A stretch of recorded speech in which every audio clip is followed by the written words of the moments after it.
절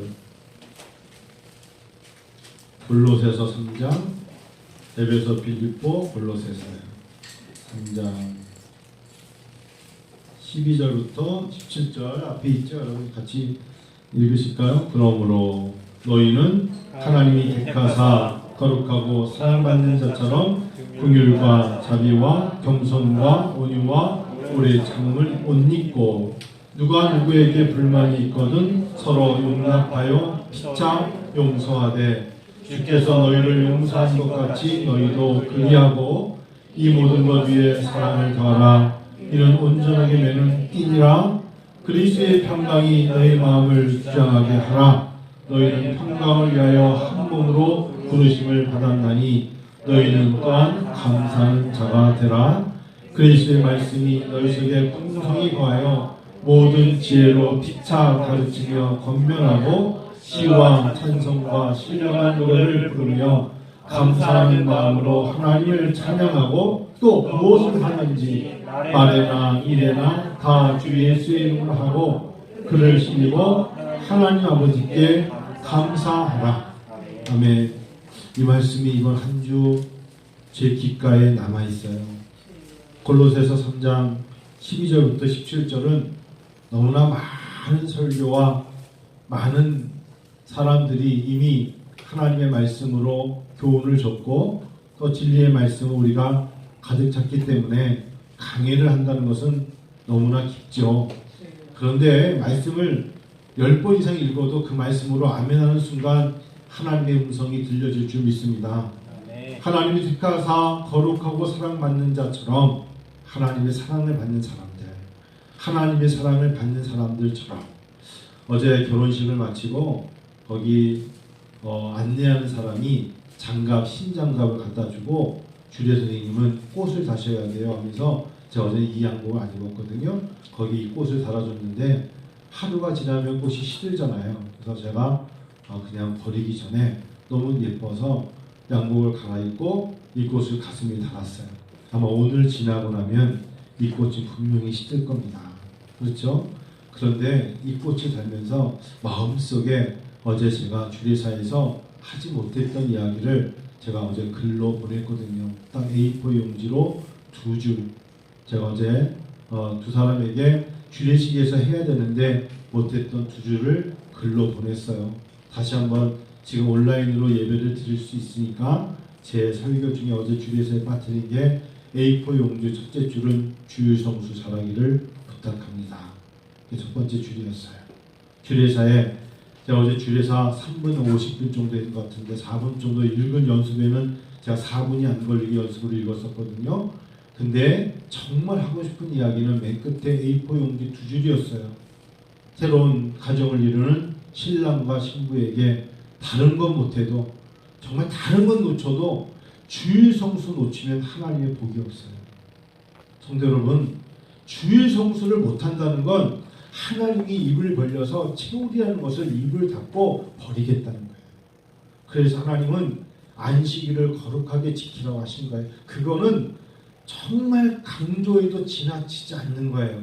그거는 어찌 보면 회초리를 들고 상대방을 때리면 때릴 때마다 그가 받을 복을 하나님이 흔들어서 주시는 거예요. 그러면 이런 건 다 설명이고 주일 성수가 복이에요. 그럼 주일 성수는 주일 성수 하는 사람이 복을 받는 거예요. 성경적으로. 믿으세요? 한번 아멘 해보세요. 정말이에요. 두 번째 A4 용지 두 번째 줄은 뭐냐면 손 떨지 말고 11조. 아무리 열심히 일해도 부유하지 못한 사람은 왜 부유하지 못하냐? 11조에 있어요. 성경적이기 때문에 그래요. 교회가 11조로 운영한다? 그렇지 않아요. 하나님은 하나님께 드려지는 11조로 하늘의 창고를 여시는 거예요. 말라기도 그랬고요. 아브라함과 멜기세덱의 반차를 조져서 드렸던 11조도 마찬가지고 두 번째 A4 용지의 주례사의 두 번째는 뭐냐? 11조는 너희의 자녀들에게 하나님의 하늘의 창고에 보화를 담으사 너희 때는 배고플지 몰라도 너희 다음 세대에 3대 이상에 걸쳐서 하나님이 복을 주실 것을 보화를 모아두는 게 11조다. 그게 성경이에요. 저는 그거 이제 설명이고 A4 용지 두 번째 줄, 첫 번째 줄은 주일 성수, 두 번째 줄은 11조였어요. 그게 원래 주례사였는데 어제 제가 또 부탁도 있고 해서 주례사에 설교를 했으면 했을 텐데 못했거든요. 근데 사실은 그게 주례사였어요. 그래서 여러분들 오늘 이 골로새 말씀을 잡으면서 하나님의 사랑을 받는 자처럼, 하나님의 사랑을 받으십니까? 하나님의 사랑을 받고 싶으십니까? 그러면 하나님의 사랑을 받는 자처럼 살아야 돼요. 하나님은요, 우리에게 긍휼과 자비와 겸손과 온유와 오래 참음을 옷 입어라. 어제 말씀하신 것처럼 주례를 해야 되기 때문에 운전하고 갈 때 옷과 주례를 할 때 옷이 달랐거든요.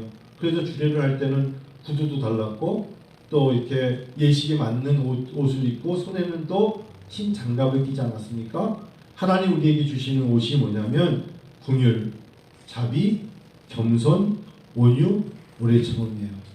사랑은 오래 참고 그 대목과 너무나 비슷한데 예수를 믿는다는 게 이렇게 사실은 쉽지 않은 거예요. 지난주 중에 장례가 있었어요. 친한 친구신 김장식 목사님 아버님 30년 직인데 아버님이 갑자기 지난 수요일날 밤새 호흡이 끊어지시고 이제 아무리 심폐호흡을 해도 돌아오지 않아서 그냥 사망 진단으로 자녀들에게 이미 돌아가셨습니다 라고 하면서 전화가 왔어요. 빨리 오세요도 못하고 늦게 발견한 거죠. 그래서 제가 세 끼를 먹었어요. 장례식 가서 저녁을 가서 먹고 점심에 입단 예배 때 먹고 마지막 날 발인 예배 드리고 인도하고 아침 먹고 세 끼를 먹었습니다. 근데 제가 어떤 분들이 말씀하셨지만 발인 예배를 드리기 위해서 새벽부터 그날 새벽 기도를 살짝 성경만 읽고 올라가서 기도하면서 하나님 오늘 발인 예배가 있는데 어떤 말로 하나님이 이 발인 예배를 주관하실까요? 라고 기도하는 가운데 첫째 하나님이 찬송을 주셨어요. 천국에서 만나보자. 천국에서 만나보자 그 나라. 이 찬양을 계속 불렀어요. 차를 몰고 천안 갈 때까지. 하나님이 오늘 우리 성경 읽으면 나오지만 시와 찬송과 신령한 노래를 부르라 그랬잖아요. 근데 그 찬양을 하나님이 부르는 제 눈에 눈물이 뚝뚝뚝뚝 떨어지는 거예요. 하나님 천국에서 만나보자는데 왜 제 마음이 이렇게 무겁죠? 여러분 천국에서 만난다는 게 뭐가 이렇게 무겁겠어요? 그런데 제 마음이 무거웠어요. 그러고 저도 모르게 눈에는 눈물이 떨어지는데 성경 말씀을 정했던 것과 다르게 천국까지 가는 동안에 하나님이 제 마음의 가슴에 빌립보서 4장 4절 말씀으로 기뻐하라 하더라. 다시 말하노니 기뻐하라. 이 말씀을 주시는 거예요.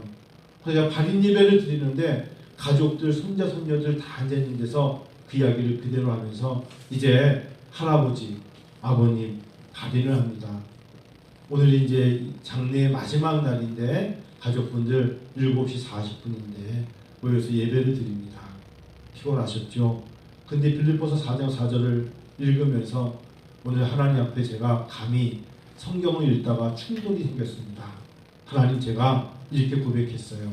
하나님 기뻐할 수 없을 때 어떻게 기뻐해야 합니까? 라고 제가 여쭤봤습니다. 아무리 봐도 내 삶에 지금 이 순간은 기뻐할 수 없는데 자꾸 빌립보서 4장 4절을 통하여 기뻐하라 하시니 제가 이럴 때 어떻게 해야 합니까? 기뻐하라. 내가 다시 말하노니 기뻐하라 하시니 나는 이 말씀을 또 전하고 그리고 아버지를 여인 자녀들은 어떻게 기뻐해야 합니까? 하나님 기뻐할 수 없을 때 어떻게 기뻐해야 합니까? 그게 발인 예배였어요. 근데 하나님은 여전히 그 무거운 마음을 가지고 있고 3일 동안 장례를 치르며 지쳐있는 육신과 영적으로 피곤한 자들에게 말씀하시기를 기뻐하라 하시니 저는 이 말씀을 오늘 발인 예배 때 또한 어떻게 전해야 합니까? 그게 이제 제 발인 예배 설교였는데 설교를 하면서 제가 이렇게 말했어요. 오늘 저는 이곳에 김장식 목사님 가족 외에는 초면이기 때문에 잘 알지 못합니다. 다만 발인 예배로 온 손자 손녀들까지 저마다의 삶의 현장이 있고 환경이 있고 자기들만이 갖고 있는 고백이 있을 것인데, 오늘 이 발인 예배를 통하여서 혹 할아버지나 할머니나 믿음의 생활을 하시고 천국에 계신 분들이 이 예배에 있는 내 새끼들, 내 자녀들, 내 손자 손녀들을 보면서 저들이 기뻐할 수 없는 슬픔에 잠겨 있다면 매우 힘드실 거예요, 마음이. 그래서 위로를 드리는데, 발인 예배를 통하여 여러분 힘드셨죠? 근데 참 이 설교가 무거운 설교일지라도 하나님이 기뻐하기를 원하신 것 같습니다.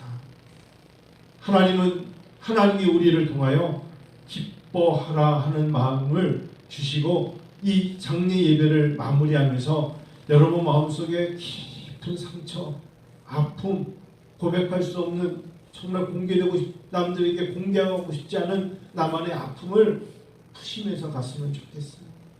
그랬더니 나중에 예배가 끝나고 제 옆에서 목사님 여동생이 너무너무 발인 예배 때까지는 한 번도 인사를 나눈 적이 없는데 너무 슬픔의 눈물을 흘리는 거예요.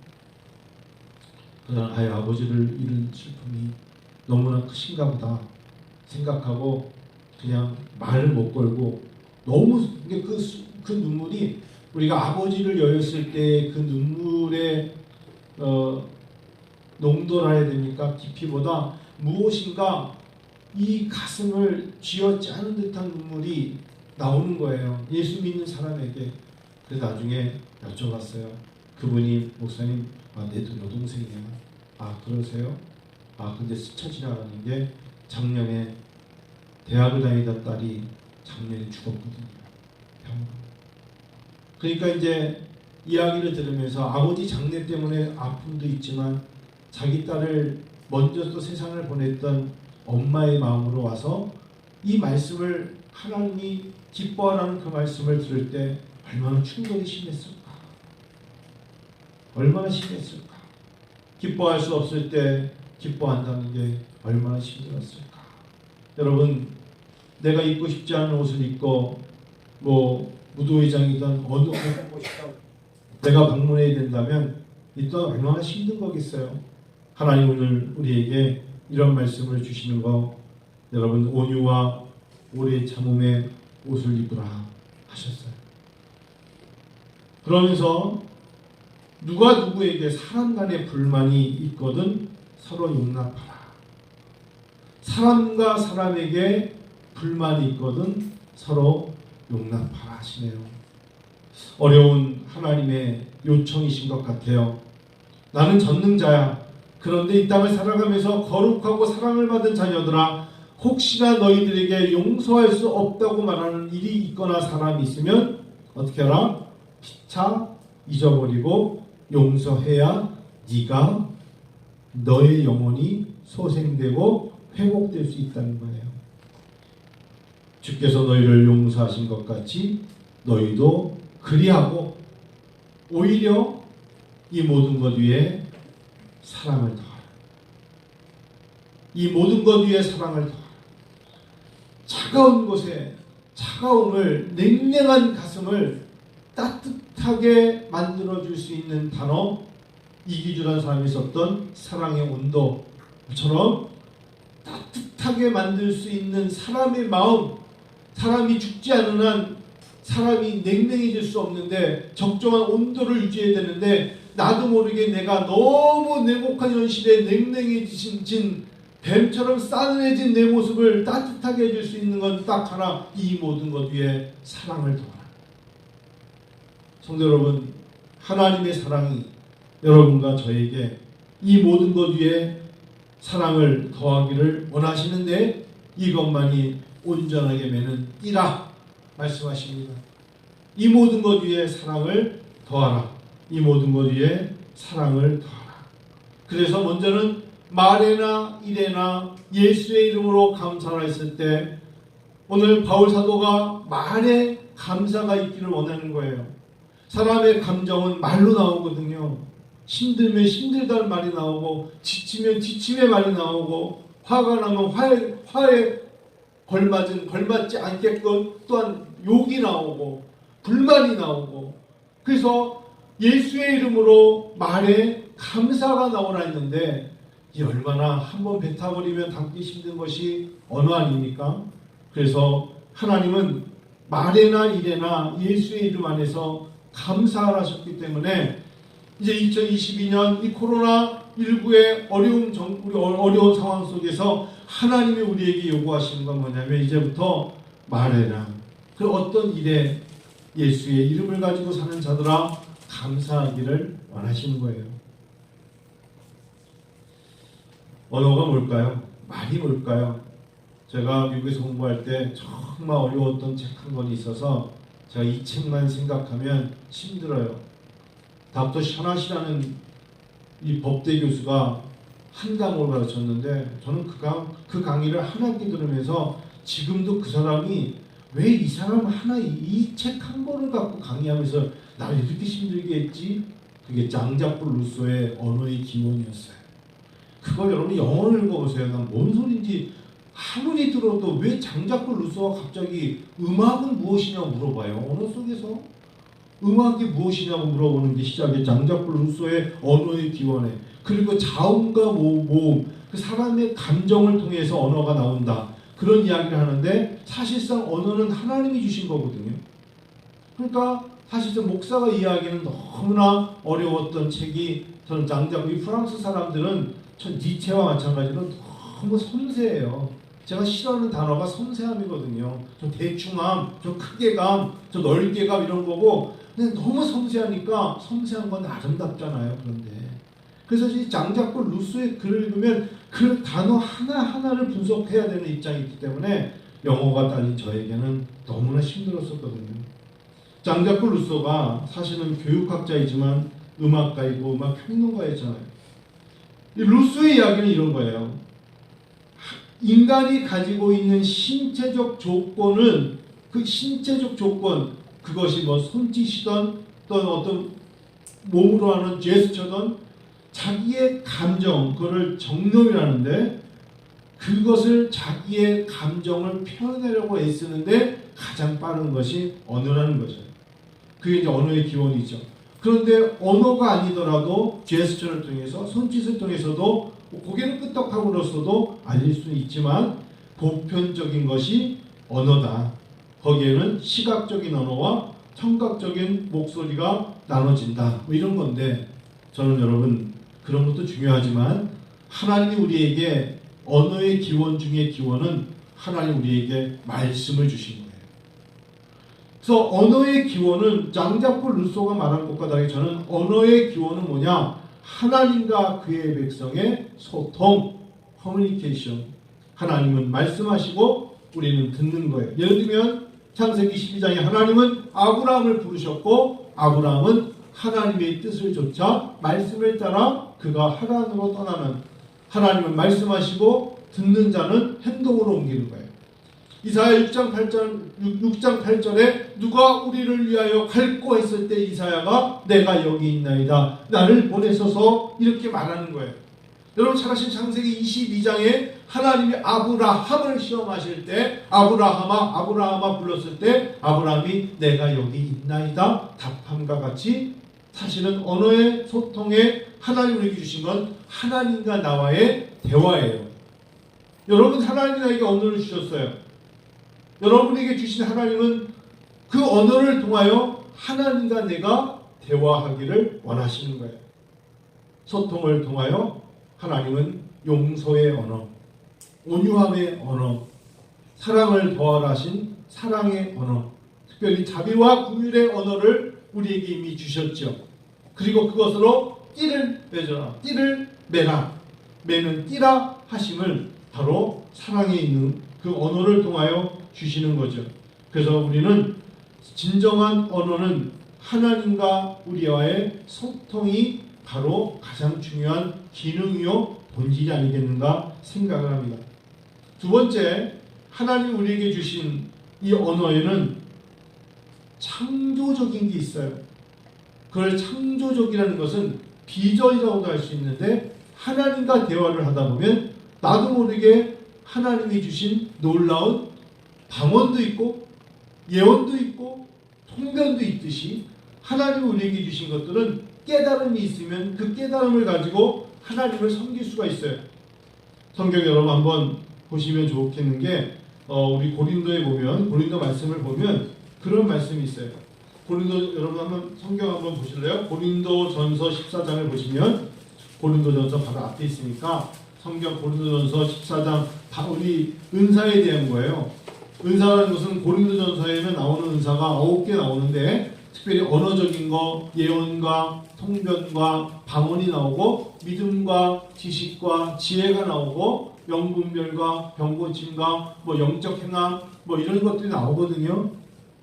능력 행함이 나오거든요. 그 중에 14장 고린도서 14장 15절 16절 한번 보시면 같이 한번 읽어볼까요? 그러면 어떻게 할까? 내가 영으로 기도하고 또 마음으로 기도하며 내가 영으로 찬송하고 또 마음으로 찬송하리라 그랬어요. 우리가 하나님 앞에 찬양을 할 때 어떻게 찬양합니까? 입으로 찬양하지만 영으로 찬양을 하고요. 우리가 기도를 할 때 언어로 하나님 아버지 예수 이름으로 기도하지만 영으로 기도해요. 16절 읽어요. 그런데 그렇지 아니하면 얘가 영으로 축복할 때 알지 못하는 처지에 있는 자가 얘가 무슨 말을 하는지 알지 못하고 얘 감사에 어찌 아멘하리요 그랬어요.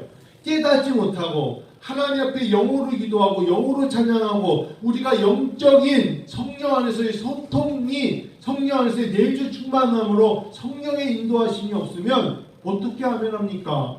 깨닫지 못하는데 그 말씀이죠. 그래서 민수기 6장에 하나님은 아론을 통하여 그 백성들에게 언어의 축복을 주시죠. 구약에서는요.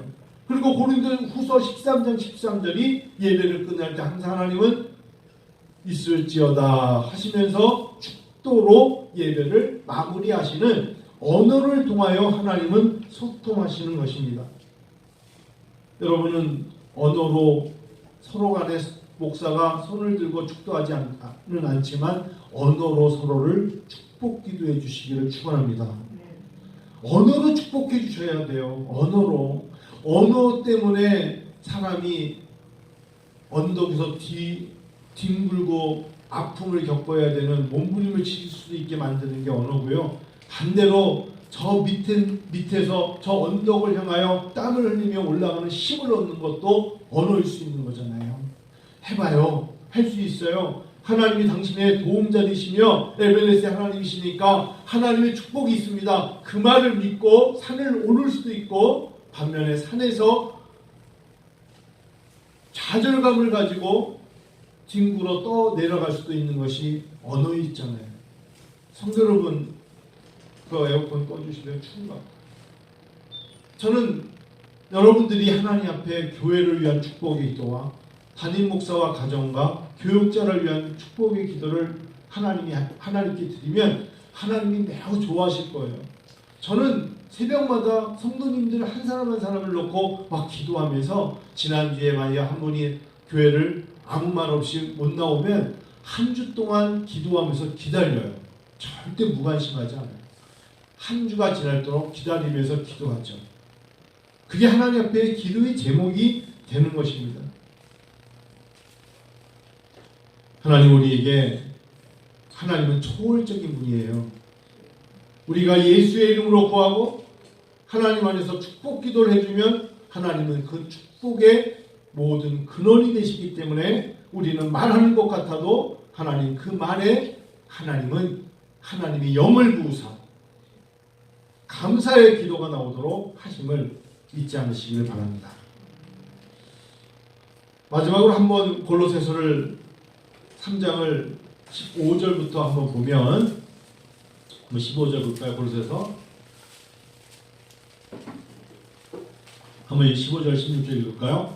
그리스도의 평강이 너의 마음을 주장하게 하라.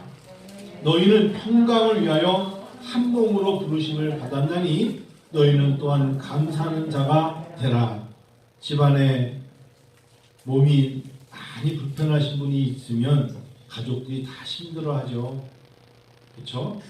그래서 정말 우환이 있거나 고통스러워하는 자가 가족 중에 있으면 다들 목소리를 낮추기도 하고 또한 상대방의 어떤 심중을 거스르지 않으려고 얼마나 조심합니까?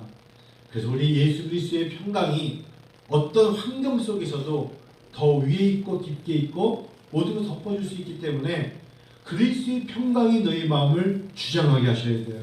환경이 주장하면 안 되고 사람이 가장 힘든 게 제가 감히 50대 중반밖에 안 됐지만 제가 겪었던 것 중에 가장 힘든 게 뭔지 아세요?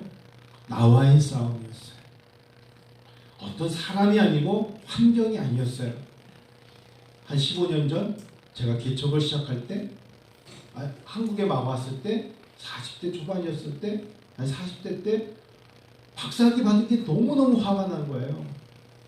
난 이것 때문에 인생이 망친 것 같은 거예요. 왜? 다른 친구들이 벌써 개척한 지 10년이 됐는데 교회가 세워지고 그 교회 장로님이 세워지고 40이 되니까 교회가 그럴듯하고 교회가 되는데 박사학위 종이 한 장 때문에 뭐가 된단 말이에요. 오히려 다시 병점에 와서 지하실에 개척할 때 자기 자신에게 너는 참 한심한 인간이로다. 이런 말이 나오는 거예요. 뭐 때문에 힘든 거죠? 자기 자신이 힘든 거예요. 옆에 있는 사람이 너가 유학하라고 너 보냈니? 너 보러 공부하라고 했니? 너가 다 결정해서 간 거야. 그런데 왜? 자기가 결정하고 자기가 노력해서 자기가 얻었으면서 그래서 자기 레sume에 사람들이 쓰지 못하는 걸 자기는 쓸 수 있는 특권이 있다는 걸 알지만 환경은 나를 가만히 놔두지 않죠. 그래서 누가 무슨 말을 하면 예민해지는 거예요. 아유 박사학위 받은 분이 왜 그래? 이런 소리 너무너무 싫은 거예요. 박사학위 받으신 분이니까 신학 박사니까 뭐 저분 이런 말도 싫고 저 사람은 어떻게 개척해 어떻게 목회하는가 지켜보자 더 무서운 이야기고 시간이 갈수록 내가 어디서 목회한다는 말을 하기가 때로는 힘들 때가 있었죠. 이제 나이가 들어보니까 그게 아니라 고난이 주는 축복 인내와 견딤이 주는 축복이 얼마나 큰 영광인가를 알기에 오히려 위에서 보이면 멀리 보이거든요. 같은 땅에서 보면 안 보이지만 위에서 보면 멀리 보여요. 아, 지금 보니까 이제 또 누군가는 나와 같은 마음으로 달려갈 수 있겠구나 라는 생각을 가질 수 있거든요. 평강, 물이 바다를 덮음같이 하나님의 평강이 성도님들의 가정과 일터와 직장을 덮어주시기를 축원합니다. 평강의 옷을 입으세요. 너무 힘들어하지 말고 자기와의 싸움에서 자기 자신을 너무 비하시켜서 가슴 치지 말고 하나님은 평강의 옷으로 나를 입히사 너희는 평강을 위하여 한 몸으로 부르심을 받았나니 우리가 힘들면 손을 내밀고 중보 기도의 제목을 나누며 하나님께 오히려 감사의 기도 드리기를 원하십니다. 16절 읽어요. 그리스도의 말씀이 너희 속에 풍성히 과하여 모든 지혜로 피차 가르치며 권면하고 시와 찬송과 신령한 노래를 부르며 감사하는 마음으로 하나님을 찬양하고 그랬어요. 그리스도의 말씀이 너희 속에 풍성히 과하라. 성경 한 군데만 더 같이 볼게요, 여러분. 우리 같이 볼까요? 디모데전서 6장 좀 보실까요? 바로 뒤에 보면 데살로니가 전후서 뒤에 디모데가 있어요. 여러분 이 말씀을 어찌 보면 골로새 말씀보다 더 가슴이 새기시면 좋을 것 같아서 그래요. 디모데전서 6장 6절 볼까요? 읽어요. 시작. 그러나 자족하는 마음이 있으면 경건은 큰 이익이 되느니라. 7절. 우리가 세상에 아무것도 가지고 온 것이 없음에 또한 아무것도 가지 못하리니. 8절. 우리가 먹을 것과 입을 것이 있은즉 족한 줄로 알 것이니라. 다시 이게 언제 깨닫냐? 정말 마지막에 내가 걸을 힘이 없는데 정말 하나님 앞에 경건한 사람, 정말 성령이 충만한 사람들의 입에서 하나님 앞에 나오는 마지막 고백인 것 같아요. 우리가 세상에 아무것도 가지고 온 것이 없음에 또한 아무것도 가지고 가지 못한다.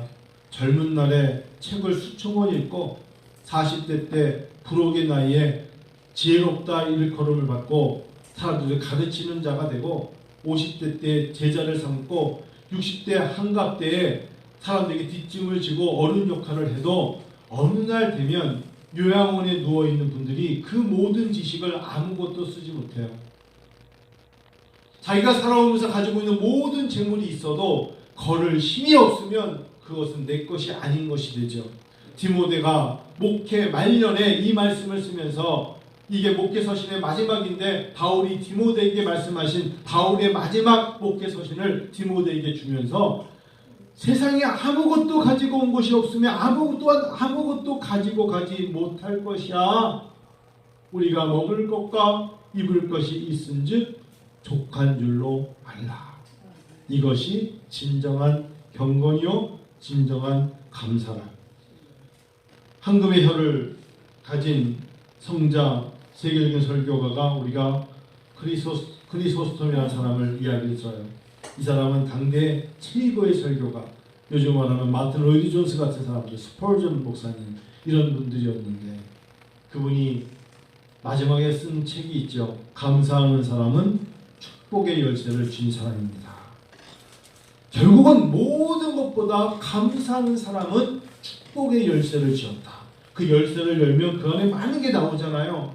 하나님 앞에 감사의 열쇠를 손에 쥐어야 된다. 믿습니까? 여러분, 감사의 열쇠를 하나님께 달라고 기도합시다. 하나님, 감사의 열쇠 주세요. 그러면 하나님은 모든 걸 쥐고 계시니까 그 열쇠를 열면 하나님이 그 안에 하늘의 창고의 보화를 주시는 건데, 이 19세기 영국을 가장 감동시킨 명설교가였던 그의 영향을 받아서 스펄전이라는 분은 또 이렇게 말했어요. 촛불을 하나를 놓고 성경을 읽으면 감사하면 하나님이 전등불을 주시고, 전등불을 보고 감사하면 하나님이 달빛을 주시고, 달빛에 감사하면 햇빛을 주시고, 햇빛에 감사하면 천국빛도 주신다. 감사는 또 다른 감사를 주신다는 것입니다. 하나님 은혜에 감사하면 은혜는 더욱 풍성해질 것입니다. 감사하십시다. 저도 2021년 보내면서 하나님 앞에 다른 것보다도 이제 지금부터 많이 더 감사하려고 그래요. 하나님 앞에 감사하면 하나님이 얼마나 좋아하실까. 우리가 먹을 것과 입을 것이 있은즉 족한 줄로 알아. 그래요. 하나님이 우리를 정말 비교하지 마세요. 비교하려고 하면 비교 감사를 하세요. 하나님, 저 사람은 이만큼 주셨지만 저는 요만큼 주신 것으로 그냥 감사해요. 이 정도 나오면 성자란 말을 못 들어도 성경은 이해하는 거예요. 저도 그렇게 살려고 해요. 비교하지 마세요. 바울 사도가 고린도전서 교회에 여러분 결혼할 수 있으면 결혼하세요. 그런데 나와 같이 되기를 원합니다. 라고 말해요. 자기가 성욕을 이기지 못하면 결혼하십시오. 근데 나는 예수로 만족합니다. 나와 같이 되기를 원합니다. 바울 사도의 고백이에요. 그렇다 결혼하지 말라는 건 아니고요. 바울 사도도 그렇게 얘기를 합니다. 이제 말씀을 마칩니다. 골로새 3장 17절을 읽고 마치겠습니다. 같이 한번 읽을까요? 다시 마지막 절만 읽을게요. 읽어볼까요? 또 무엇을 하든지 말에나 일에나 다 주 예수의 이름으로 하고 그를 힘입어 하나님 아버지께 감사하라. 근데 부탁을 드려요. 말로만 끝나면 안 돼요. 일로 가야 돼요. 하나님 앞에 내가 많이 드릴게요. 말이에요. 하나님이 주셨을 때 그것이 얼마든 간에 구별하여 드려야 돼요. 말에나 일에나요. 말에나 일에나 다 주 예수의 이름으로 구하지 않습니까? 그때 그를 힘입어 하나님 아버지께 감사하는 거예요. 말에나 일에나. 하나님, 우리가 말과 혀로만 하지 말고 행함과 진실함으로 하라. 행함과 진실함으로 하라 하셨어요. 말로 혀로만 하지 말고 행함과 진실함으로 하라. 어제 밤에 10시 반쯤 됐는데 캄보디아에서 오신 선교사님 한 분이 김 선교사님이라는 분인데 저를 꼭 좀 만나고 싶대요. 상의할 게 있대요. 학교, 자기네 캄보디아의 교육 때문에 상의할 게 있대요. 그래서 누구 소개로 연락을 했는데 CND에 있는 분인데 질문이 뭔지 아세요? 저분은 이제 학장이라고 부르는데 한 학장님은 교육이 뭐라고 생각합니까? 여러분 그걸 어떻게 카톡으로 답을 해요? 교육이 뭐냐고 물으신다면 제가 이렇게 답을 했어요. 교육의 거꾸로 하면 답이 나오지 않을까요? 육교로 끝냈어요. 육교는 사람 건너가는 거니까 교육의 거꾸로는 육교거든. 네, 순간적으로 나도 배운 거야. 그래서 교육은 육교입니다. 육교는 다리 역할을 합니다. 그래서 캄보디아와 한국의 교육을 육교처럼 해줄게요. 그러면 오늘 꼭 좀 했지. 다음 주엔 제가 시간이 안 된다고. 화요일 날은 노예 가야 되고 수요일 날은 양평을 가야 되고 목요일 날은 태릉에 가야 되고 뭐 이렇게 해서 안 된다니까 오늘 우리 교회 찾아오게 돼서 오지 말라 그랬어요. 오지 말고 천안에서 만나자고. 천안에. 거기 또 만날 분 있어서 저녁 천안을 가야 되는데 교육이 뭐냐고 물으신다면 여러분 육교라고 답해 주세요. 가정에서 성경 교육이 무엇이냐고 물으신다면 하나님의 말씀을 소통으로 육교 역할로 아버지 엄마가 배운 말씀을 자녀들에게 길을 건널 때 육교 역할로 하는 것처럼 하는데 말에나 일에나 예수의 이름으로 감사하는 것을 가르치는 그 일이 먼저 예수를 믿은 사람들의 사명인 줄 믿습니다. 기도하겠습니다. 다들 피곤하시죠? 먼 길 갔다 오신 분들도 피곤하시고 또 아마 일하시는 분들 피곤하실 거예요. 하나님 우리에게 평강으로 함께 하시기를 원합니다. 이 시간 같이 한번 여러분 기도하겠습니다. 기도할까요?